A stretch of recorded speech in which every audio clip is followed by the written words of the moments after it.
지난 시간에 이제 용도 지역까지 했는데 오늘은 이제 그 용도 지역 위에다가 어떤 땅에다가 이제 건물을 어떻게 짓는지 제가 아까 말씀드렸던 게 공법이잖아요. 네. 우리 회장님께서 말씀하신 게 공법인데 공법이란 법은 없어요. 대한민국 공법이란 법은 없고 국가가 규제하는 법이야. 야, 내가 이걸 하려고 그러는데 국가가 너가 이거 하면 너가 어떤 행위를 했을 때 다른 사람들한테 피해를 줄까봐 너를 내가 규제하는 거다. 그러면 너는 이 규제를 받아. 공공의 대다수의 복된 이로움을 추구하기 위해서 공공공이라고 하죠. 공공모를 위해서 널 규제하겠다. 그럼 너가 너 땅에 있으면 너 땅, 내 소유권의 내 땅이어도 건물을 네 마음대로 지으면 안 돼. 대충 지었다가 나중에 이거 무너져서 다른 사람들한테 피해 주면 안 되니까 야, 우리는 건물을 지을 때 건축 관련된 규제에 관련된 걸 만들겠다. 그러면 건축을 할 때에는 내가 내 마음대로 짓는 게 아니라 국가행정기관한테 물어보고 하라는 얘기죠. 그럼 건축법은 대표적인 공법 중에 하나인 거예요. 근데 그 공법이 되게 많아요. 3천여 개 정도 있다고 그러면 법이. 그 중에 우리가 공법은 한 1,300개 정도 돼요. 1,300개 중에 부동산 관련된 것만 하는 건데 앞에 여기 부동산이 붙은 거죠. 그래서 파란불이 있을 때는 우리가 운전을 할 때 파란불일 때는 가는 거죠. 빨간불일 때는 서야지. 그 도로교통법이에요. 도로교통법도 뭐예요? 공법이야. 국가가 대다수의 복리를 위해서 규제하는 법인데 근데 도로교통법은 우리가 부동산과 관련된 게 아니잖아요. 그죠? 그래서 부동산 관련된 게 한 10% 정도 되니까 한 130개 정도, 130여 개 정도라고 그래요. 130여 개의 법률 중에 지금 현재 내가 지금 현재 관련 있는 법들을 가만히 보면 건물 짓기 위한 건 무슨 법이 나오는 거예요? 건축법이라는 법이 있고 토지 관련된 건 국토의 계획 및 이유에란 법이 있고요. 자, 여기 토지 보세요. 이 토지가 지금 현재 여기 기존에 여기 도로 옆에 뭐가 옛날에 있었냐면 이게 다세대 주택이 있었습니다. 다세대 주택이 뭔지는 지난주에 얘기했죠. 1층은 보통 대부분 뭘로 쓰고요? 주차장 조금 쓰고 요거는 뭘로 쓰지? 주택이 아니라? 근데 상가로 쓰고 2층하고 3층은 세주고요. 그 다음에 여기 이제 거의 보통 주인이 살았던 일반적으로 그 분양을 해버리거나 하는 거 이렇게 해서 보통 이제 이렇게 해서 주인이 살면서 월세 받는 경우도 있어요. 다세대에서 이게 분양 안 하고 예를 들어서 분양했다 그러면 구분된 사람들이 들어가서 사는 거야. 그리고 이제 다가구로 가게 되면 다가구였던 거를 다세대로 용도 변경 보통 하거든요. 이게 왜 여기가 그렇게 됐냐면 느낌이 막 뭐 철거하고 있죠 지금. 철거하는 게 느낌이 뭐 같으세요? 재개발입니다. 재개발. 부가연동이라고 있는데 부가연동 혹시 아세요? 부가연동? 저기 이대역 내리자마자 이대로 갈 때 오른쪽 라인으로 올라가면 그쪽이 저 아현역까지 쭉 거기가 이제 부가연 1-3 재개발구역이다 이거든요. 근데 그 당시에 저는 이제 제가 처음 건물을 지었던 게 이 끄트머리입니다. 저 끄트머리에 진짜 돈 되게 많이 들어서 대리석도 받고 막 붙이고 해가지고 이 동네에서 아마 제가 볼 때 제일 가장 최근에 지었던 건물이었을 거야. 근데 제일 마지막에 재개발구역 이렇게 지정할 때 이렇게 재개발구역 지정할 때 이 끄트머리인데요. 두산 아파트 있는 데였는데 여기다가 이제 이렇게 해서 연립주택 하나 줬었어요. 1층은 이제 세 받고 2층에다가 이제 2층, 3층은 저거 했었어요. 그 하숙. 그러니까 이하여대 애들이 이제 하숙이잖아요. 근데 내가 하는 게 아니라 이제 임대 줘서 하고 그리고 이제 위에 두 개로 나눠서 4개 주택 나눠놓고 하나는 제가 갖고 하나 우리 장모님하고 하나 이제 우리 그 2개는 이제 분양을 했었는데 그게 재개발구역 들어가면서 해당 지역에 어쩔 수 없이 뭐 전 동의 안 했지만 재개발은 동의 안 해도 조합 설립이 되면 자동 조합원이 됩니다. 내가 동의 안 해도 일정 수 동의가 되면 자동 조합원이 돼요. 근데 여기서 잡으세요. 얘네들 같은 경우는 지금 현재 여기 포함이 될 때 요 라인 쪽이 오다 보면 시장 골목동이거든요. 시장 골목 쪽에 여기 다세대 다가구 막 밀집된 지역에 그 라인이었었어요. 근데 지금 현재 얘네들은 지금 철거를 안 했죠. 철거 안 한 게 뭐냐면 보통 이제 교회, 학교 뭐 이런 것들 존치되거든요. 그 상태에서 그 라인만 지금 현재 싹 민 상태인데 이 물건으로 여기 이렇게 나왔었어요. 이게 이렇게 생긴 게 이게 112제곱미터. 112제곱미터짜리 땅이 나왔는데 일단 재개발의 가장 큰 개념은 뭐냐면 여기 개발 사업을 하기 전에 소유자가 만약에 700세대가 만약에 있었다. 700세대가 토지를 갖고 있는 사람, 건물 갖고 있던 사람, 토지 건물 같이 갖고 있는 사람, 별의별 사람 다 더해서 여기는 토지 등 소유자라고 그래요. 토지 등 소유자. 토지 등 소유자는 누구를 얘기하냐면 토지만 가진 사람, 그리고 건물하고 건물 가진 사람, 또는 건물 위에 지상권, 토지 위에 지상권 있는 사람, 이 사람들을 줄여서 토지공사자를 하는데 그 사람이 700세대인데 여기가 이제 싹 밀어가지고 여기다가 이제 아파트를 짓 거래요. 여기가 1004세대 짓는데 1004세대. 4세대 지면 여기가 하나씩 볼랄까? 여기가 18평형, 뭐 24평형, 뭐 32평형이다. 예를 들어서 그래서 여기서 1004세대를 질 건데 여기 지금 현재 조합원이 몇 명이죠 지금? 700명인데 1004세대면 700명이 다 신청해도 몇 세대가 남네요? 304세대는 일반 분양을 하는 거야. 그럼 일반 분양을 해서 판 거를 사업비용에 충당하면 내가 돈을 덜 내고 아파트 좋은 평수로 예를 들어서 기존에 있던 그 사람이 갖고 있던 그 토지 건물 가격을 종전 권리가액이라고 그래요. 권리가액이 만약에 얘가 2억짜리 갖고 있던 사람도 있을 수 있고 오래된 단독주택인데 3억짜리 갖고 있는 사람도 있을 수 있고 예를 들어서 연립주택인데 하나 갖고 4억짜리 갖고 있는 사람도 있을 거예요. 이게 권리가액에 따라 이 사람들한테 조합원한테 싸게 공급해야 돼? 비싸게 공급해야 돼? 싸게 공급해야죠. 그래서 여기 예를 들어 18평형이 지금 현재 조합원한테 2억에 분양한다. 그리고 3억에 분양한다. 그리고 4억에 분양한다. 그럼 이제 2억, 3억, 4억에 분양하는데 일반 분양분 아까 304세대 남았었죠? 304세대 일반 분양할 때 얘가 가장 중요한 건 이 일반 분양 금액은 어떻게 책정을 하죠? 일반 분양은? 옆에 있는 아파트죠? 얘가 지금 현재 대우건설에 했었어요. 대림건설. 대림건설 2편한 세상이었거든요.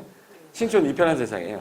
근데 얘네가 주변에 만약에 18평짜리가 지금 현재 3억 5천에 거래된다. 시세가 주변에. 예를 들어서 이쪽에 아파트 단지 얘랑 유사한데 얘는 한 1100세대다. 근데 입주한 지 이제 한 2개월 정도 됐대요. 여기 푸르지오예요. 푸르지오인데 28평짜리가 지금 이제 3억 5천에 거래된대요. 3억 5천에 거래되면 내가 이거를 매매하면 3억 5천을 들리는 건데 얘를 내가 분양받으면 3억에 분양하겠대요. 그럼 이제 집이 없는 사람 입장에서는 갑이란 사람은 이거를 사는 게 나을까요? 이거 청약 넣는 게 나을까? 일반 분양이니까 청약 넣는 게 낫죠. 그럼 만약에 내가 이걸 당첨이 되면 이 사람 프리미엄이 얼마가 되는 거예요? 5천이 되는 거죠. 왜? 시세는 3억 5천 정도까지 갈 거니까 5천 프리미엄 보고 들어가는 거잖아. 근데 얘가 만약에 2억으로 받았다 그러면 프리미엄이 벌써 몇 억에다가 1억 프리미엄에다가 지금 5천만 원 프리미엄 일반 프리미엄 또 있잖아. 그럼 내가 2억에 살 수 있는 방법은 조합원이 돼야죠. 조합원이 되려면 여기 있는 땅을 사거나 건물을 사거나 해야죠. 근데 지금 현재 내가 2억짜리인데 2억짜리 갖고 있는 사람이 이거 신청하게 되면 2억이니까 돈 안 내고 몇 평? 18평. 나중에 3억 5천에 팔면 되죠. 그럼 이 사람은 차익 1억 5천이야. 그럼 이걸 2억짜리라고 해서 2억에 팔리진 않겠죠. 프리미엄이 올라가서 팔리겠지. 그럼 만약에 예를 들어서 7천만 원이 있었다. 프리미엄 7천만 원 있었다. 그럼 2억 7천에 거래되는 거야. 그럼 나는 나중에 팔 때 얼마에 파는 거야? 3억 몇 천? 5천. 근데 만약에 여기 주변에 아파트 가격이 올라가고 있는 추세가 되는 거예요. 입주할 때쯤 돼서 얘가 4억이 됐다. 그럼 그때는 프리미엄 더 있겠지. 그러면 재개발은 부동산 시장이 좋을 때 해야 되는 거예요? 안 좋을 때 해야 돼? 좋을 때. 옆에 있는 아파트 가격이 올라갈 때 해야 돼요. 근데 아파트 가격이 떨어지고 있다. 옛날에 우리 HP 들어봤어? HP? HP가 뭐야? 핸드폰 말고? 하우스포 들어봤죠? 4억 주고 아파트 샀는데 나중에 한 시간 지나서 2억이 떨어진 거라. 옆에 아파트 가격이 2억으로 떨어졌어. 떨어지고 있으면 얘 재개발 해야 돼? 하면 안 돼? 하면 안 되죠. 하면 안 된다는 얘기는 스탑해야지. 그래서 2008년, 2009년, 2010년, 2011년은 재개발이 다 멈춰 있어, 서울은. 왜? 옆에 아는 아파트가 가격이 안 올라가고 떨어지는데 분양해봤자 이 일반 분양도 안 나오고 일반 프리미엄도 안 나오고 조합원 프리미엄도 안 나와요. 근데 지금 이제 부동산 경기가 좋아질 때는 무조건 뭐 해야 돼? 해야 돼요. 근데 잘 보세요. 내가 여기 있는 700세대 중에 내가 땅을 샀는데 요 땅이 나온 거야. 요 땅이. 지금 현재 도로로 쓰이고 있죠. 도로로 쓰고 있는데 112제곱미터랍니다. 그럼 이거는 내가 이 땅을 사면 토지 소유자 되는 거죠? 토지 소유자 되면 조합원 되는 거잖아. 근데 도로는 일반 맹지기 때문에 일반 대지 가격이 3분의 1 가격이에요. 얘가 만약에 1억 정도 됐다 그러면 얘는 얼마야? 3,300이에요. 그럼 내가 3,300만 원 들어서 프리미엄 1억 5천 먹는 거잖아. 여기 사야 돼, 안 사야 돼? 사야죠. 나오니까. 근데 만약에 이게 80제곱미터면 또 안 돼. 80제곱미터 안 돼. 왜? 서울시는 조례상에서 90제곱미터로 정해놨어요. 토지 면적이 얼마 이상이어야? 90. 근데 얘는 112제곱미터잖아요. 그래서 이거를 매입하면 당연히 이제 프리미엄 있는 거니까 3,300에 팔아가지고 1억에 파는 사람도 되게 많았어, 옛날에. 문제가 되는 건 뭐냐면 재개발 구역이 지정이 됐는데 최근에 재개발 구역 뭐 하고 있죠? 서울시에서 재개발구역 뭐 하고 있어요? 해제하고 있어. 진행이 안 돼가지고 수익성이 없다 그러면 해제시켜버린대. 해제돼 버리면 이 건물 소유자는 내가 철거하고 다시 해야 되죠. 이 건물 소유자 내가 철거하고 다시 짓는 거잖아. 얘는 내가 철거하고 다시 짓게 없죠. 평생 도로 갖고 있는 거야. 결론은 재개발 구역이 예정이 된 지역인데 거기서 내가 도로로 나온 땅을 사게 되면 싸게 프리미엄 먹고 하니까 투자 가치가 있었단 말이에요. 최근에 재개발 구역이 지정됐다가 뭐 하고 있어요? 해제되고 있으니까 해제가 됐을 때는 평생 도로잖아. 그럼 그 지역이 재개발 구역에서 해제될 것 같으면 빨리 그 구역을 뭐 해야 돼? 그 돈 뭐야? 팔고 나와야 돼요. 근데 못 나온 사람들이 많아서 저한테 상담 온 사람 되게 많았었어요. 재개발 구역 저기 어디야? 중앙 망우동 쪽에 있는 재개발 구역 해제될 때 그때 두 분이나 도로 샀는데 날라간 거야 그냥. 피 좀 주고 샀을 거 아니에요? 평생 도로에 이거. 그러니까 이제 재개발 구역 내에서 조심할 게 그런 건데 한번 볼까요?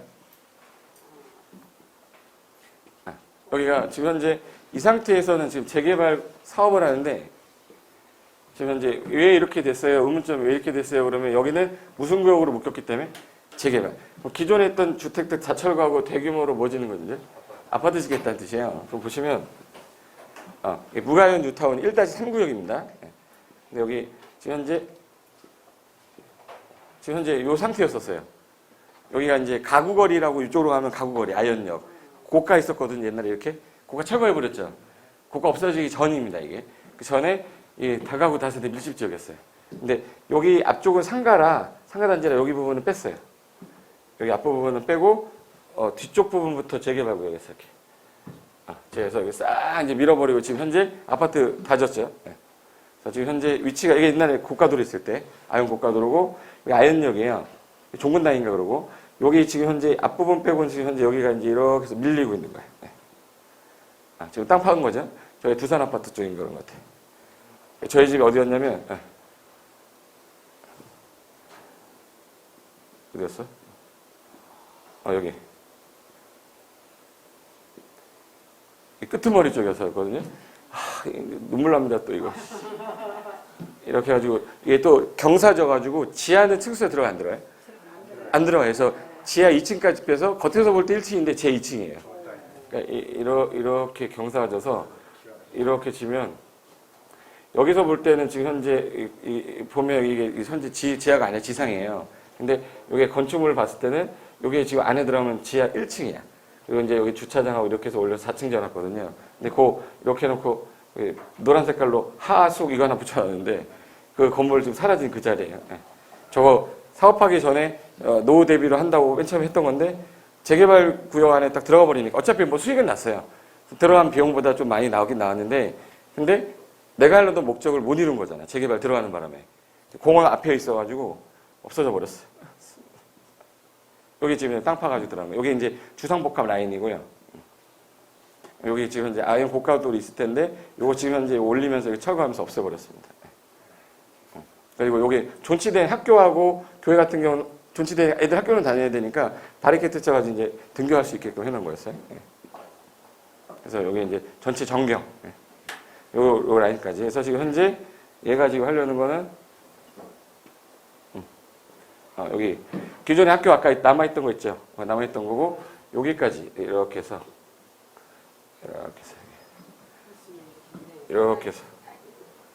여기까지가 재개발 구역이었어요.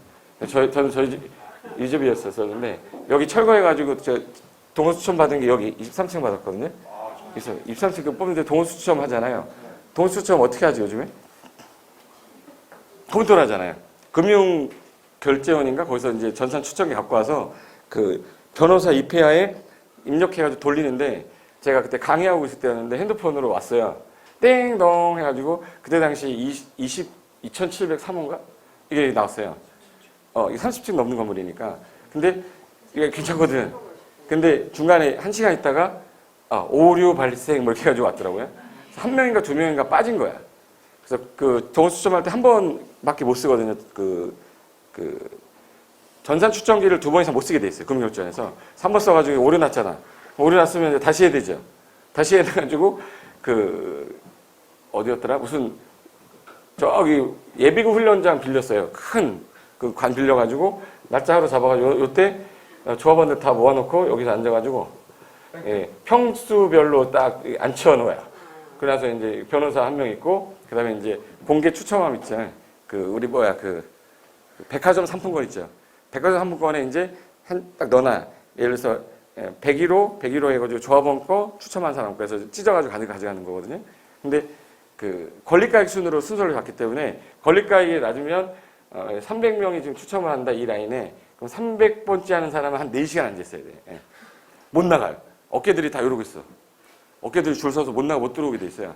그럼 이제 어깨들이 딱 가면 막 이래요. 그럼 그때는 또 이렇게 하고 들어가야죠. 못 하겠더라고 나 근데. 무슨 말인지 못 알아듣시네. 그날 행사비만 1억이 넘게 썼을 거 아마. 그 돈을 날린 거예요. 그게 돈 저쪽에 한 명 잘못 넣어가지고. 그래서 요때 동호수 추첨하러 갈 때 요게 이렇게 그 아크릴판 같은 걸로 이렇게 만들어 놨거든요. 아크릴판으로 투명하게 보일 수 있게 해놓는단 말이야. 그럼 이 조합에 일하는 분들이 이제 101호부터 201호에서 쭉 해서 모아놓고 안에서 막 흔들 거 아니에요. 그럼 이제 계속 보고 있어야 돼 거기. 계속 보고 있다가 저보다 앞에 있는 사람이 뽑을 때 요 밑에 거 뽑았는데 요 밑에 거 뽑았는데 뭐 예를 들어서 205호 나왔다. 그럼 밑에 거 뽑으면 돼 안 돼요? 안 되지. 위에 거 뽑아야 될 거 아니에요. 그래서 제 앞 사람이 뽑았는데 요 밑에 거 뽑았더라고요. 그래서 위에 거 제가 그냥 혹시나 모르니까 위에 거 뽑았더니 2303호 다시 나왔어요. 그래서 요 이제 밑으로 떨어지긴 했는데 프리미엄이 뭐 20층대 이상이면 뭐 보통 2, 3천 붙어버리니까 동호수 추첨하고 딱 나오면 이제 중개하시는 분들이 이제 명함 주고 계시는데 그때 당시 지금 현재 이 상태에서 지금 현재 이게 지하철역으로 연결이 되는 거예요. 근데 사람들이 주상복합을 신청을 많이 안 하고 다 이거 신청했거든요. 근데 나중에 올라가면 얘가 집값이 올라가거든. 제일 많이 올라가거든. 근데 신청한 사람이 별로 없어가지고 딱 봤을 때 몇 호 뽑을 때 그 사람 하는 게 보여요. 그래서 지금 현재 전산 추첨을 하지만 잘못되면 이렇게 하는 경우도 있으니까 알고는 계셔야 돼. 옛날에는 옛날 우리 못 살 때는 저걸로 했었어요. 탁구공으로도 하고 탁구공 있죠. 탁구공으로 했는데 좀 차갑다 그러면 로얄층이야. 냉동실에 넣어놨다가 나오는 거고. 그래서 옛날에 만져가지고 좀 차가운 거 쓰면 조합원끼리는 좀 약간 일하는 사람들 차가운 거 뽑고 막 그랬어요. 그러니까 지금은 그런 비리 못하게 하려고 전산추적기 돌렸는데 전산추적기가 안 됐어. 안 돼가지고 다시 한번 한 거였었어요. 이 지역이 그 지역이. 자 그럼 이제 조금 전에 아까 전에 나왔을 때 이렇게 도로가 나왔을 때 110 이렇게 해서 112제곱미터짜리 아까 땅 있었죠. 120제곱미터 요 땅이 지금 현재 재개발 구역이 지정됐을 때는 그 전에는 도로니까 사도였었어요. 아무 쓰잘데 없는 땅인데 이게 무슨 구역으로 묶여버렸을 때는 재개발 구역 묶였을 때는 조합원이 될 수 있는 물건이에요. 조합원이 되는 순간 프리미엄이 생기는 물건이 되는 거예요. 근데 했다가 중간에 이게 진행이 안 돼서 조합원 다툼이 심해지고 일정 기간 동안 안 하면 구역이 해제되는 요건이 무조건 걸렸다. 구역이 해제돼 버리면 이거 빨리 뭐 해야 돼요? 팔아야 돼요. 그러면 내가 법조문상에서 조합원이 될 수 있는 요건을 법령상에 있는 규제를 우리가 알아야 돼 일단. 제가 아까 90제곱미터 이상이면 준다고 그랬죠. 그걸 모르는 사람은 85제곱미터 나오면 제가 땅 샀으니까 있으니까 나도 있는 줄 알아. 그건 아니에요. 자격 요건을 정해놓은 게 정비 조례상에서 서울시 조례에 정해놨기 때문에 우리 조례에 맞춰서 법령상 맞네 그러면 괜찮아. 그리고 가서 현황상 봤더니 해당 지역에서 요 땅으로 돼 있는 현장 확인도 해보고 주변이 어떻게 돼 있는지 입지도 좀 보고 그 다음에 이제 해야 되는데 이거에 대한 정보를 우리가 분석하기 위해서 제일 먼저 뜯어보는 게 있을 거 아니에요. 그 뜯어보는 서류 같은 게 우리 4대 문서라고 그러는데 제일 많이 본 문서가 뭐죠? 제일 많이 본 문서? 등기부 제일 많이 보죠? 등기부 등본인데 이름은 바뀌었는데 아직도 등기부라고 해요. 등기사항 전부 증명서라고 하는데 일단 등기부는 일단 뜯어봐야 되는 게 당연한 거고 그 다음에 추가적으로 내가 알아야 될 서류들이 있을 거 아니에요. 제일 대표적인 게 우리 그 토지 관련된 거 나오면 토지용계 확인서라는 거 있어요. 그래서 토지용계 확인서 무조건 발급해서 얘가 어떤 규제 받고 있는지 봐야 되고 그리고 이제 그 임야라든지 농지 같은 경우는 지적도도 봐야 돼요. 토지용계 확인서도 봐야 되고 지적도나 임야도도 봐야 돼요. 그리고 대장도 봐야죠. 대장 보는데 이 상태에서 우리가 공법적으로 분석할 때 제일 먼저 보는 게 토지용계 확인서예요. 토지용계 확인서가 분석이 안 되면 그 토지의 가치에 대해서 아예 분석이 안 돼. 대장하고 지적도 보는 거는 간단하게 몇 번 보고 끝나면 되지만 권리관계도 보긴 봐야겠지. 근데 이용하려면 반드시 우리 뭘 꼭 봐야 돼? 토지용계 확인서 꼭 보셔야 돼. 지적도하고 임야도하고 대장하고 임야대장 있고 등기부 등본 당연히 봐야 되는데 그 중에서 공법적 규제하고 있는 게 토지용계이라 요게 이제 분석이 제일 먼저 돼야 되는데 얘는 토지가 만약에 100개 정도 나왔다. 100개 정도의 물건이 딱 있으면 한 개 물건 여기 토지정비에서 발급 받아보고 두 번째 물건 받아보고 한 50개 정도 좀 되면 약간 초보는 탈출할 수 있어요. 그러니까 이제 어떤 땅인지 이제 얘가 어떤 땅인지 분석하는 거 한 50개 정도 하면 근데 100개 정도 했다. 그 웬만하면 다 그 100개 중에 어딘가에 걸려요. 어떤 거 예전에 봤던 무슨 땅하고 비슷한데 이런 게 걸려요. 그럼 이제 분석하기가 되게 쉬워지는데 처음 공부한 사람 입장에서는 이 한 장 분석하는데 내가 볼 때는 뭐 1년에서 많게는 5년도 걸릴 거야. 왜? 공법 공부를 하려면 단순하게 공법 공부가 되는 게 아니기 때문에 그렇다고 뭐 여러분이 뭐 실질적으로 공법 공부를 할 필요는 없고 그냥 내가 필요한 물건에 대한 공적 규제되어 있는 것들만 조금만 뽑아서 그것만 알아도 다른 건 안 봐도 상관없어요. 도심지 내에서 할 거면 건축법하고 국토개법 보면 되고 도심지 외에 도시 외에 뭐 농지나 임야하려면 농지법하고 산지관리법 이런 거 좀 보면 되는 거니까 제가 선택해서 보시면 됩니다. 한번 볼까? 자 일단 용도지역 지난 시간에 할 때 용도지역 몇 개 용도였었죠? 지난 시간에? 크게 4개의 용도였었는데 기억나세요? 그래서 도시지역에서 개도 한다고 그랬는데 이거 도, 관, 농, 자 용도지역 이거는 아주 기본이에요. 공부하는 사람은 기본인데 공부 안 하는 사람은 뭐야 이게. 그러니까 내가 태어나서 언젠가 들어본 것 같긴 하다 이런 사람도 있고 뭐 중개사 시험을 보려고 해서 따졌던 분들은 이거 당연히 알고 있는 건데 그중에 도시지역 같은 경우에 자 우리가 지금 현재 도심지역에 있으니까 이따 오늘은 이거 버리고요. 도시지역의 주거지역이다. 또 상업지역이다. 공업지역이다. 또 녹지지역이다. 일단은 내가 지금 현재 하려는 목적이 오래된 주택을 허물고 내가 집을 짓겠다 그러면 거의 대부분 무슨 지역이겠죠? 주거지역일 거니까 주거지역 위주로만 조금 알아두면 나는 내가 관심사가 그거면 주거지역 관련된 것만 확인할 줄 알면 되는 거잖아요. 그럼 주거지역이 우리 몇 개로 세분됐었는지 기억나야죠? 주거지역 몇 개? 3개. 전, 일, 준. 박일준이 아니라 뭐예요? 전일준이야. 전용 주거지역하고 일반 주거지역하고 준주거지역이 있는데 그중에 전용 주거지역은 1종하고 2종으로 나눠져요. 일반은 1종하고 2종하고 3종. 1, 2, 3종 이렇게 나눠지는데 이 구분할 때 어느 땅이 제일 내가 지금 현재 하려는 목적에 맞는 땅이냐 이걸 이제 우리 판단을 해야 되기 때문에 1종 전용이라는 말 자체가 전용해서 주거로 쓰세요라는 뜻인데 지금 현재 전용이라는 건 주택 위주로 지란 얘기죠. 뭐 주택의 종류가 몇 종류죠? 주택의 종류. 2종류. 단독주택하고 뭐 있어요? 공동주택이야. 근데 얘가 섞여 있으면은 햇빛 들어올 때 공동주택으로 인해서 단독주택 피해 볼 수 있겠네. 그러면 1종 전용은 주로 단독주택 위주로만 인허가를 해주겠다. 그리고 2종은 공동주택 위주로 하는데 단독주택도 돼요. 근데 얘는 단독주택만 되는 거야. 그러면 1종하고 2종 중에 어느 게 조금 더 지을 수 있는 게 많네요? 2종이 많으니까 2종이 당연히 값이 높아요. 근데 단독주택이야 용적률이 높을 필요가 없죠. 근데 공동주택은 용적률이 높아야 되니까 1종보다 2종이 용적률이 조금 더 뭐 해야 돼? 높아야 돼. 지울까?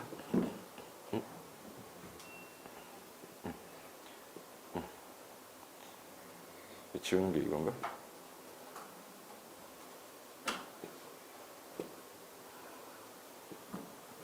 자, 이거 지울게. 머리 좋으시네요. 다 지우기가 좀 애매해가지고. 자, 그러면 여기서 단독주택 위주로 지라고 그랬는데 내가 만약에 이 땅을 갖고 있으면 여기는 건폐율하고 용적률을 적용할 때 얘는 건폐율은 50%고 용적률은 100%로 해놨어요. 최대가 이제 시행령상에서 이렇게 해놨대. 그러면 내가 100평 땅이 있으면 최대 몇 평을 지을 수 있다는 뜻이야? 50평 짓고 그 다음에 50평이 있는데 내가 쌓을 건데 용량을 대지의 한 배를 쌓게 해준대요. 대지가 몇 평인데 지금? 100평인데 한 배면 100평 쌓는 거죠. 그럼 50평짜리가 하나 또 2층 짓는 거죠. 그럼 얘는 아무리 내가 크게 지려고 해도 최대 50평으로 지었을 때는 2층까지밖에 못 가는 거죠. 근데 얘는 건폐율은 50인데 얘 공동주택 중심이라고 그랬잖아요. 그러니까 용적률이 좀 높아야 돼요. 용적률이 150%로 돼 있어요. 그럼 얘가 지을 때는 2층까지밖에 못 짓는데 얘는 몇 층까지 짓겠어? 3층이죠. 그럼 당연히 어디가 땅값이 비싸야 돼? 2종이 당연히 땅값이 비싼 거죠. 근데 2종하고 3종 내가 지금 딱 분석을 할 때 전용 주거지역은 주로 이제 수익형 부동산은 아니고 주거용이에요. 근데 얘는 전용이다 보니까 이게 저기 버스 정류장이라든지 전철역에서 좀 멀리 있어요. 멀리 있다는 얘기는 살기가 불편하다는 얘기죠. 예. 근데 일반은 약간 상업 지역에 붙어 있는 지역인데 약간 생활하기는 편리한데 좀 시끄럽습니다.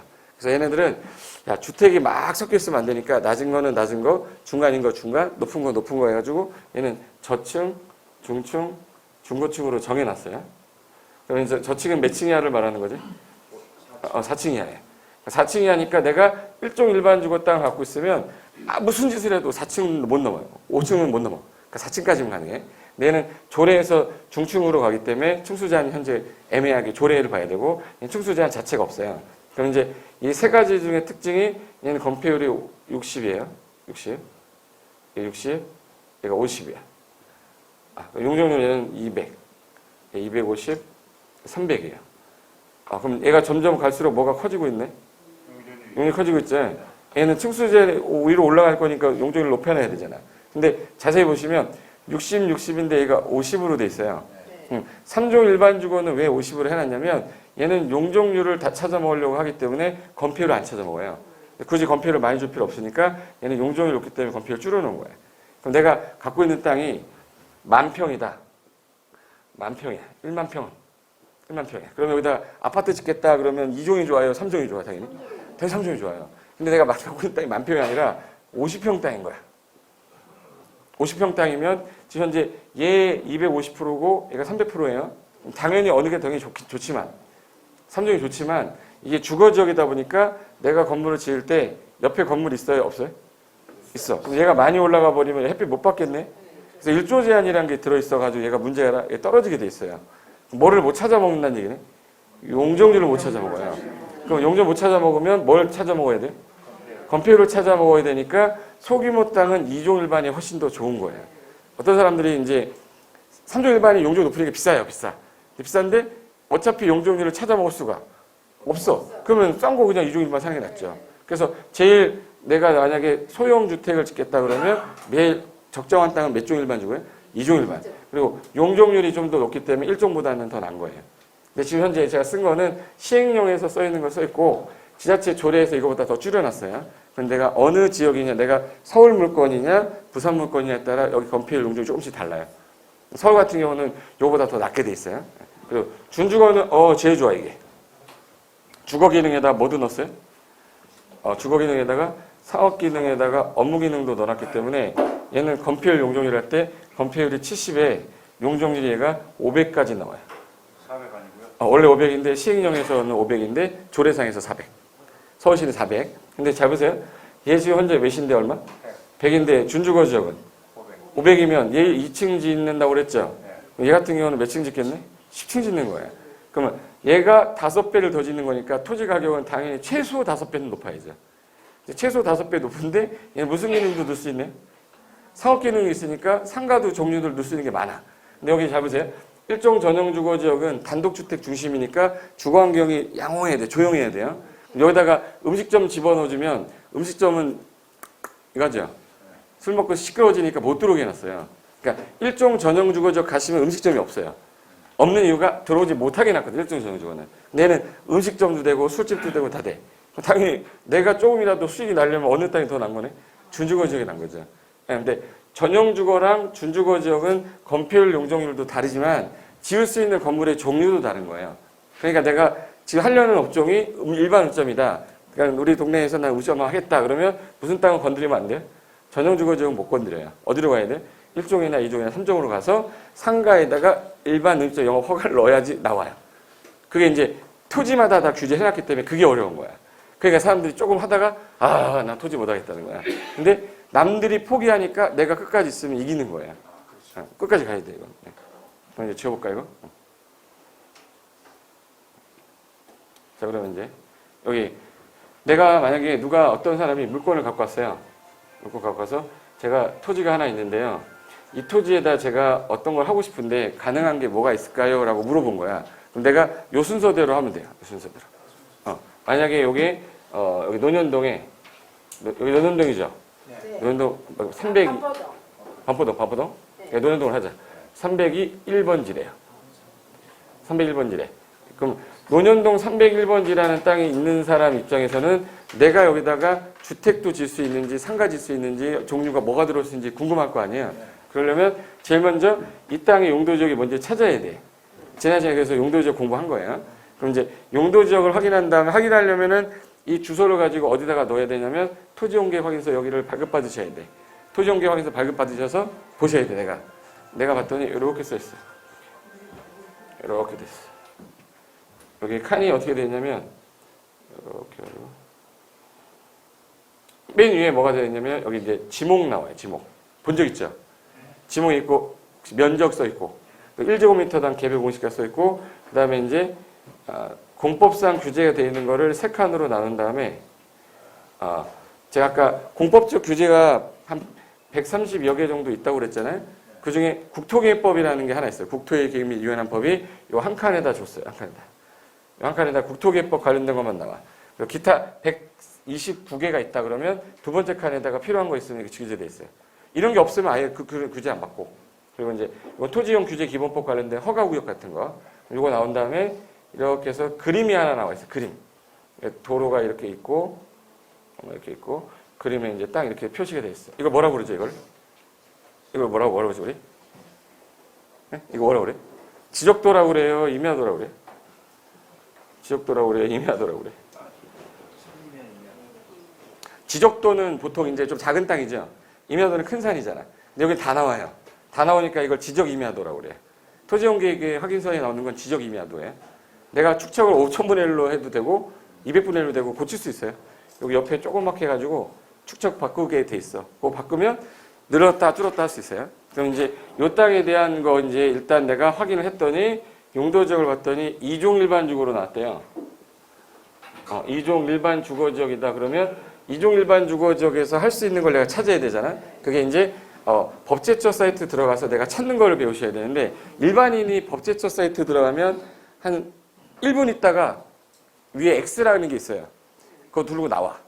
뭘 눌러야 될지 모르기 때문에 그래서 인터넷이 되면 제가 인터넷 보여주면서 이렇게 하면 되는데 다음 시간에 제가 한번 인터넷 허용이 되는지 하면 제가 들어가서 순서대로 하는 거 다 보여드릴 테니까 그대로 하시면 돼. 가장 기본적인 건 할 수 있고 전문적인 컨설팅을 하려면 더 배워야죠. 그것까지 하려면 우리 9번 하면서 그런 거 건들 수가 없어요. 그래서 이런 거는 순서대로 사이트 들어가서 국토의 계획 및 이용에 관한 법 시행령에 현재 2종 일반 주거지역에서 허용이 되는 걸 찾으면 되고 그 다음에 시행령만 있는 게 아니라 실무에서는 뭐도 보셔야 되죠? 조례도 보셔야 돼. 여기가 서울이다 그러면 서울시 조례에서 허용되는 게 추가로 더 있어요. 내가 하려던 게 법에는 안 됐지만 조례에서 허용하겠대요. 그럼 이제 조례상 허용되는 건 또 그 지역에서 또 되는 거예요. 그 다음에 내가 하려고 했던 건축물의 가능한 종류를 찾아놓고 된다라고 했으면 이제부터는 이 그림에서 도로가 붙어있는지 찾으셔야 돼. 도로 옆에 붙어있다. 일단 그때 해뒀는데 몇 미터 너비 이상 도로에? 4m 이상 도로에 몇 미터 이상 접해 있어야지? 그러면 이제 여기다 건물 질 수 있죠. 그때는 이 용도지역 건폐율 용적률 적용해서 어떻게 짓 거냐인데 여기는 무슨 지역이네? 주거지역이죠. 주거지역에서 가장 큰 문제가 되는 게 두 가지가 있어요. 주차장하고 일조예요. 그래서 이제 일조 관련된 것도 좀 아셔야 되고 주차장 관련된 것 좀 아셔야 건물 짓는 걸 배울 수 있어요. 그러니까 그리고 요거 가끔 가다가 지금 그 초등학교가 만약에 있다 이렇게 정문이에요 이렇게 초등학교 전체 부지고 학교가 이렇게 있어 이렇게 보통 학교 보통 이렇게 생겼죠. 초등학교 보통 디귿자로 돼 있잖아. 그럼 이제 운동장이고 그럼 출입문에서 50m까지를 예전에는 절대 정화구역이라고 그랬는데 이번에 법이 좀 바뀌어서 절대 보호구역으로 바꿨어요. 예전에 정화구역이었는데 지금은 절대 정화구역 그러면 뭔가를 정화하는 것 같은 느낌이 들잖아요. 그죠? 그래서 이제 절대 보호구역이라 여기에 위험물 관련된 거는 하면 돼, 안 돼? 안 돼요. 내가 만약에 갖고 있는 땅이 이 땅인데 여기다 건물이 하나 있었어. 내 1층에다 단란주점을 하겠다는 거야. 그럼 여기 초등학교 나오면서 야 우리 요크루트 2잔만 빨고 가자 이래?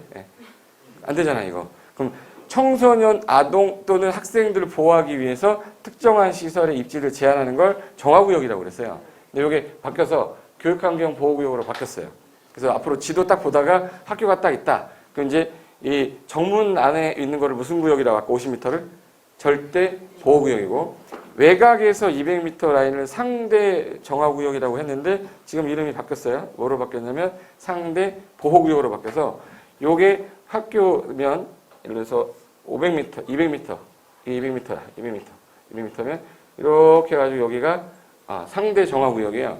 내가 갖고 있는 물건이 여기 있는 땅이야. 그럼 이거 걸렸어요, 안 걸렸어요? 안 걸렸어요? 상관없어. 근데 여기 있어버리면 여기 있으면 얘는 이제 업종 분류가 좀 애매해지는 거야. 그래서 이게 왜 중요한 거냐면 상권 분석할 때 되게 조심하셔야 돼요. 얘가 딱 있는 순간 이쪽이 상권이 살아. 얘 있는 데는 이것저것 못 들어가게 해. 바도 못 들어가고 아무것도 못 들어가. 바가 들어갈 수 있는 데는 얘가 안 들어간 지역이에요. 그럼 나중에 보면 상가가 이런 거 보면 여기에 다 몰려 있어요. 여기도 상가가 있긴 있지. 근데 업종이 제한이 돼 있어요. 유흥적인 요소는 못 들어와요. 같은 동네인데 이쪽 동네가 월세가 더 비싸고 권리금도 비싸. 장사 잘 되니까. 얘 때문에 그런 거예요. 근데 우리가 볼 때 오늘 내가 학교환경, 교육환경 보호교육이라는 단어를 처음 들었는데 그걸 바로 알 수가 있냐? 이거는 지도를 봐야지만 알 수 있는 거예요. 해볼까? 이런 거 붙어 있어요, 학교에. 학교환경위생 정화구역이니까 나라의 장래를 짊어지고 갈 우리의 자녀들이 밝고 건전한 환경 속에서 건강하게 학업에 전념할 수 있도록 주변의 유해환경 정화에 시민 협조 부탁드립니다 해서 아까 50m, 정문에서 50m인데 뭐라고 그랬어요? 절대 정화구역 이름이 뭐로 바뀌었다고요? 절대 보호구역. 200m를 뭐라고 해요? 상대 보호구역. 그럼 바뀌었어요. 상대 정화구역을 상대 보호구역에. 그런데 이게 만약에 떴다 그러면 이게 전체적인 동네예요, 여기가. 여기 우리 딱 나가자마자 학교가 저 주변에 있어. 그럼 얘 주변에 있는 상가를 보시면 이 상가랑 여기 있는 지역의 상가랑 업종의 제한이 누가 더 세요? 얘가 세단 말이야. 그러다 보니까 여기는 단란주점, 당구장, PC방 이런 거 들어가는 게 업종이 좀 제한이 돼요. 그러니까 사람들이 제일 많이 가는 게 유흥적인 거죠. 솔직히 이제 어른이 되면 교육환경 보호구역 노예에서 못 놀아. 놀 게 없어요. 그러니까 전부 다 어디 가 있어요? 이 근처가 있어. 그러니까 얘가 일단 안 뜨기를 바라야 되는 거야. 그러니까 어떤 분이 그래요. 학교 들어오면 좋은 거 아니냐고. 근데 그게 주택을 갖고 있는 사람 입장에서는 좋은 거지. 가까우니까. 근데 상가를 갖고 있는 사람 입장에서는 안 좋아요. 업종에 대한 제한이 들어가서. 그래서 가끔가다가 요게 토지공개 확인서 딱 뜨면 여기 지역은 상권이 조금 다른 데보다 떨어져 있을 수 있겠다. 이 정도 감 잡는 거예요. 그래서 요거 한번 볼까?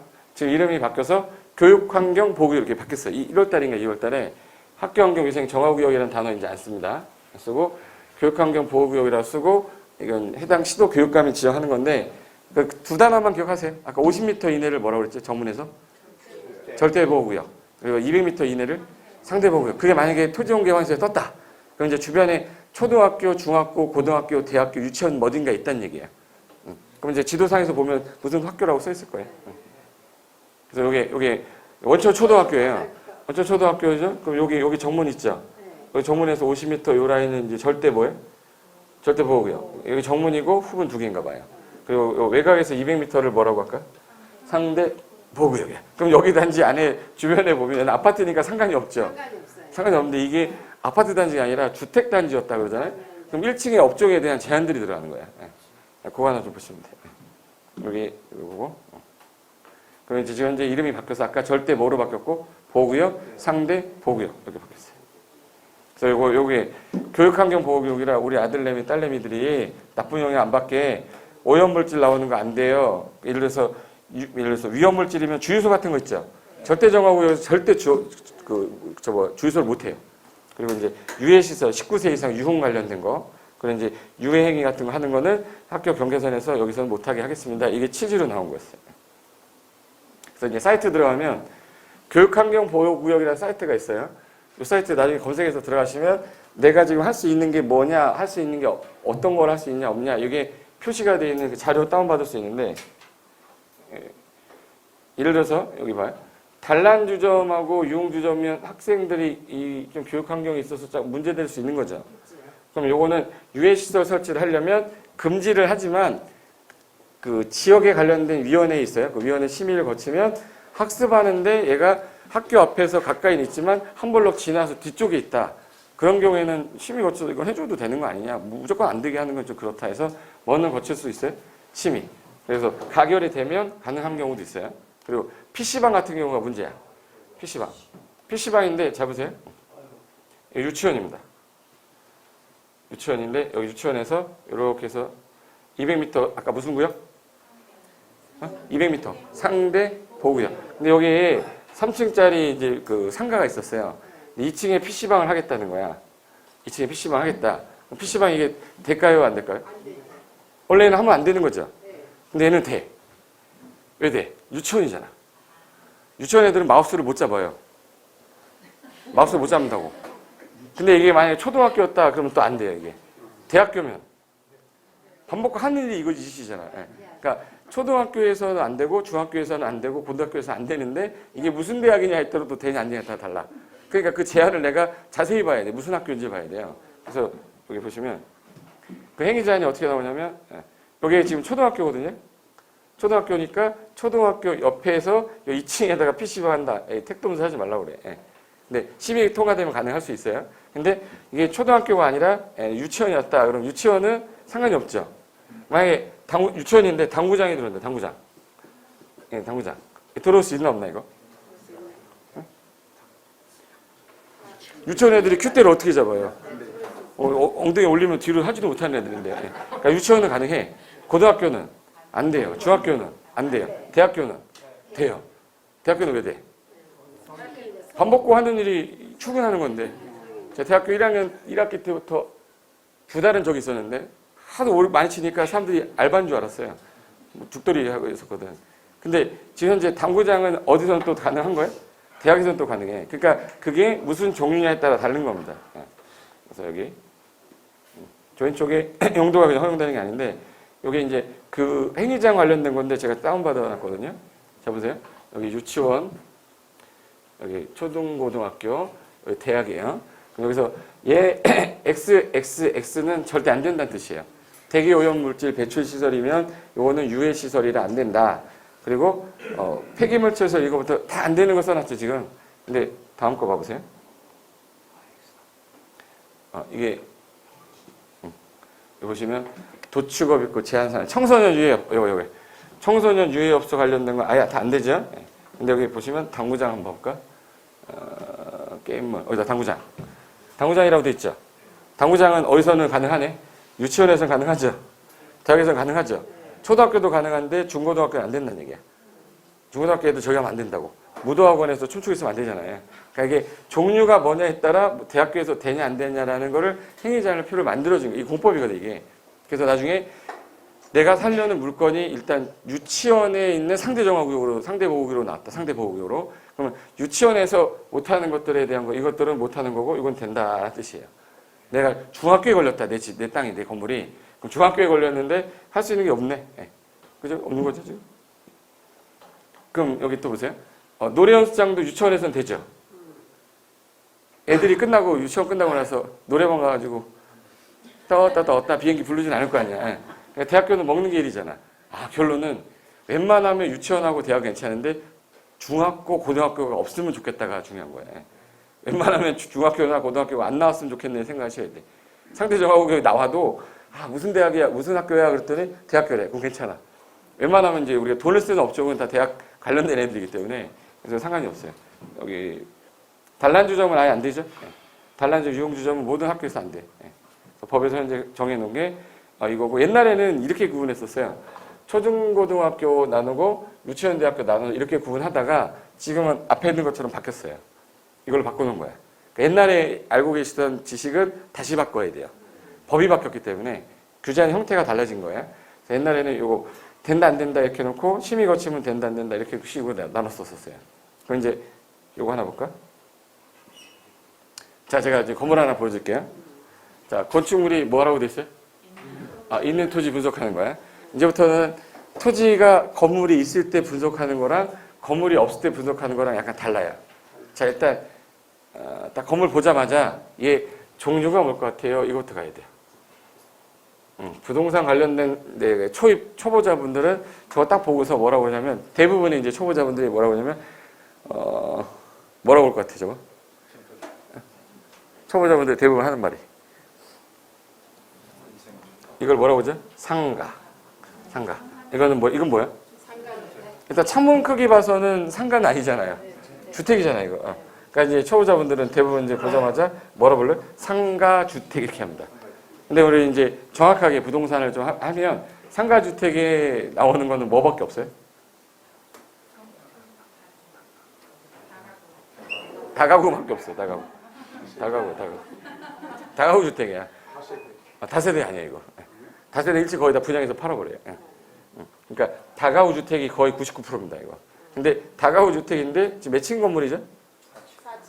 4층. 그러면 4층 건물이다, 3층 건물이다, 2층 건물이다. 그거 잘 보세요. 1층은 뭘로 쓰이고 있어요? 상가로 쓰이고 있고, 얘는 지금 뭐예요? 주거로 쓰고 있죠 지금. 주거로 쓰이고 있고. 그래서 근데 얘 창문 크기가 다르지. 이상하죠? 약간 위에가 좀 이상하잖아 지금. 내가 딱 봤을 때 왜 위 창문 이상한데 이게 보여야 돼요. 숨은 그림 찾기가 아니라 저거 왜 끄트머리 4층 저렇게 해놨지? 이게 있어 보이려고 한 뻥 건물이에요. 예. 이게 몇 층 건물이냐면 이거 3층 건물이에요. 이거. 3층이네, 한 층. 이렇게 해놓고 이럴 때 보는 거 좀 없어 보이죠? 이렇게 그냥 있어 보이잖아. 안 있어 보여? 이게 이런 건 좀 없어 보이거든. 이렇게 하니까 좀 있어 보이잖아요. 그러니까 이게 뻥 건물 요즘에 건물이 4층인데 그냥 이게 이렇게 해가지고 위에 거 이어놓은 거 있잖아요. 그런 것들이 약간 있어 보이게 하려고 건물 같이 올려보려고 하는 건데 저거 위에는 옥상이에요, 옥상. 벽만 있는 거예요? 응? 그러니까 벽만 있는 거예요? 네, 벽만 있어, 벽. 안에 내부는 없어. 이 안에 들어가면 내부야. 그러니까 이렇게 해놓은 거야. 전용 주거를 주거. 그러니까 지금 몇 층 건물이네? 3층. 3층 건물이에요. 네. 3층 건물. 그렇죠. 하나 더요. 다가구 주택이라고 했죠. 다가구면 수익형입니까? 분양형입니까? 그럼 수익형인 건물이니까 수익이 얼마 나오는지 외관 보고 빨리 알아야지.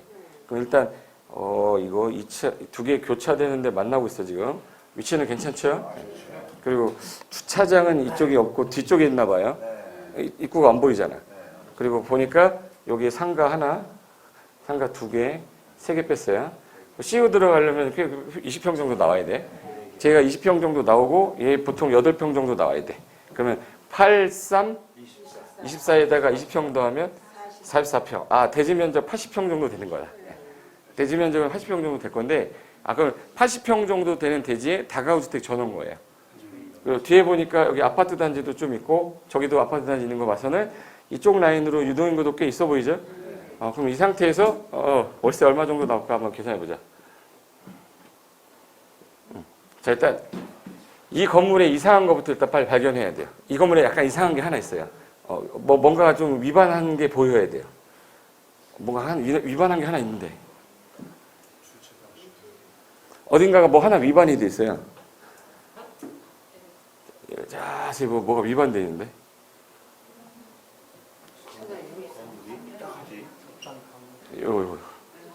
여기 건물 위에다가 간판 못 올리게 돼 있거든. 우리나라 올려놨잖아요. 그럼 결론은 이 건물의 주인이 저 사람이란 뜻이에요. 만약에 내가 주인인데 CU가 올려놨어. 그러면 주인이 내려 그럴까요? 이쁘다 그럴까요? 내려 그럴 거 아니야. 근데 올려놨다는 얘기는 이 사람이 주인이라는 얘기잖아. 내가 건물 주인인데 땅 간판 올리면 내리라고 하죠. 내 거니까 내가 올렸을 거 아니야.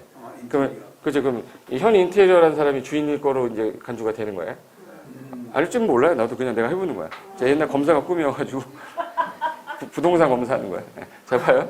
이 상태에서 주인일 건데 여기 보니까 여기 현 인테리어 같아요.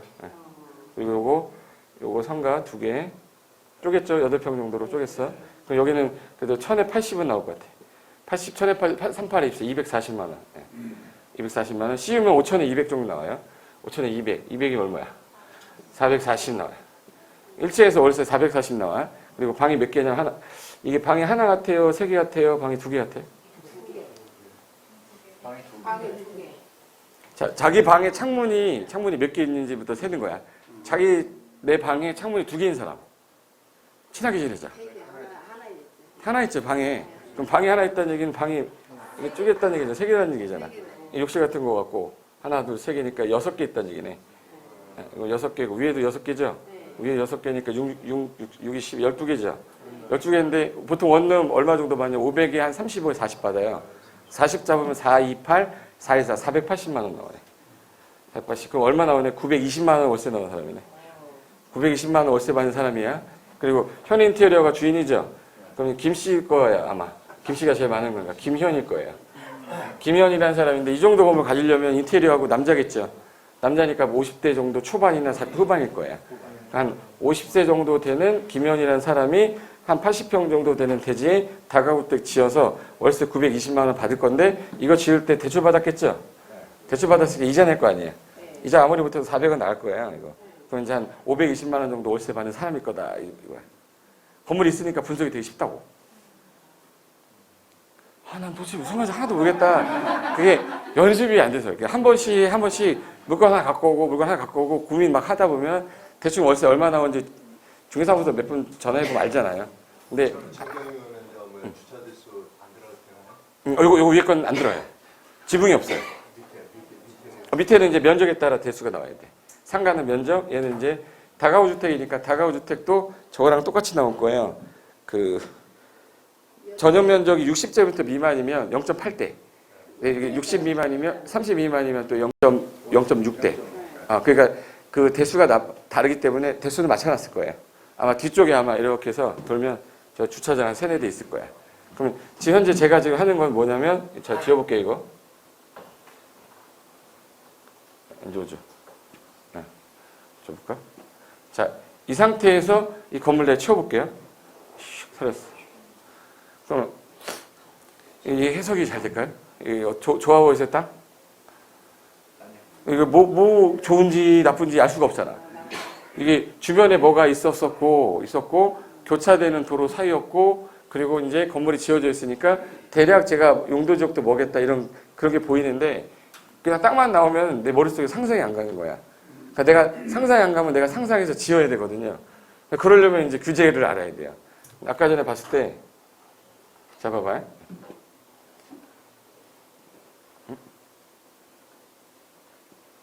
자, 이 땅이 지금 현재 용도지역 뭘 것 같아요? 라고 했을 때 아까 제가 주거지역 같죠? 일단 사업지역은 아니거든. 주택지어놨어요. 주거지역인데 전용주거, 일반주거, 준주거 중에 보통 도시 보면 거의 80%가 일반주거로 돼 있어요. 주거는 거의 일반주거인데 1종하고 2종하고 3종일 거 아니에요? 3종 거의 없어요. 거의 1종 아니면 2종인데 도로가잖아. 거의 2종의 확률이 높아요. 서울시 땅이 절반이 주거지역인데 절반 중에 80% 2종 일반이에요. 그러니까 가다 자빠지면 2종 일반이라고 생각하셔도 돼. 상업지역 아니다. 뒤쪽은 다 2종 일반 아니면 1종 일반일 거예요.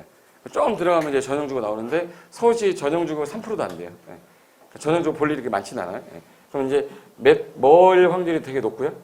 일반 주거의 확률이 높고 외종 일반 주거일 거다. 아니면 뭐 어쩔 수 없지만 그냥 대충 봤을 때는 2종 일반일 거다라고 생각하고 가시면 돼. 그럼 건폐율이 얼마겠네요? 건폐율 얼마? 그럼 60%라고 했어 지금. 자, 이 땅이 나 대지 면적을 모르잖아 지금 그림만 봐서는. 그럼 이제 이게 2종 일반이 죽을 건데 아까 CU 있으면 20평 정도 나와야 돼요.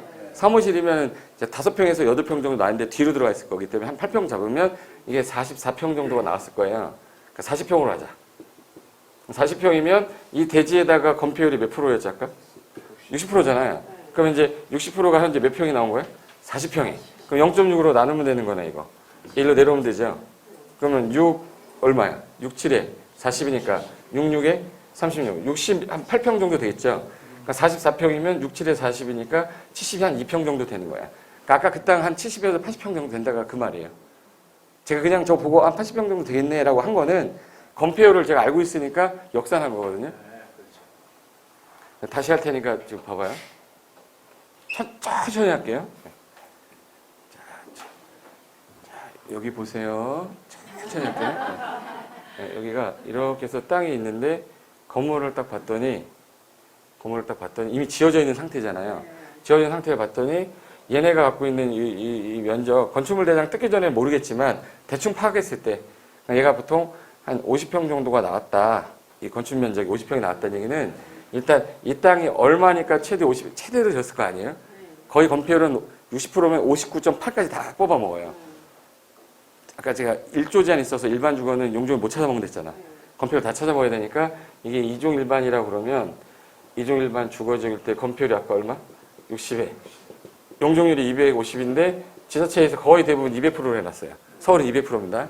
그럼 이제 60에 200일 건데 그럼 얘가 이 대지 면적이 X일 때 곱하기 해서 0.6을 했던 거잖아요. 60% 하니까 이게 50평이 나온 거 아닙니까? 그럼 나는 이 대지 면적을 알고 싶은 거 아니에요. 그럼 얘 건축 면적 있죠. 저 건축 면적을 건폐율로 나누면 대지 면적이 나와. 얘가 이제 밑으로 내려오면 되잖아. 초등학교 2학년 때 배우는 건가? 여기다 0.6분의 1을 곱하면 되잖아요. 0.6분의 1 곱하면 여기다 0.6분의 1이 되는 거잖아, 이게. 그럼 이제 68에 48. 68에 48. 2 남죠? 6, 3, 18. 83평 정도 되겠다. 그럼 이 땅은 한 대략 83평 정도 되는 이종 일반 주거지역 땅일 겁니다. 라는 뜻이에요. 제 말 이해됐어요? 그러니까 이제 건물 보자마자 몇 평 정도 되겠다 그러면 대지 면적이 나오는 건데 우리는 항상 똑바로만 해왔기 때문에 거꾸로 못 하는 거예요. 근데 거꾸로 해야 잘 보여요. 만약에 거꾸로 한번 해볼까? 내가 다세대를 짓고 싶어. 다세대 주택 짓고 싶다 그러면 다세대를 몇 평 지어야 되냐 이런 구분해야 되잖아요. 다세대를 짓 건데 그러면 나는 두세대를 짓 거야. 두세대 짓 거면 얘 몇 평, 몇 평? 뭐 예를 들어서 계단복도 몇 평? 그러면 내가 지려는 평수 나오죠. 그럼 나는 내가 몇 평짜리 땅 사면 된다가 나와요.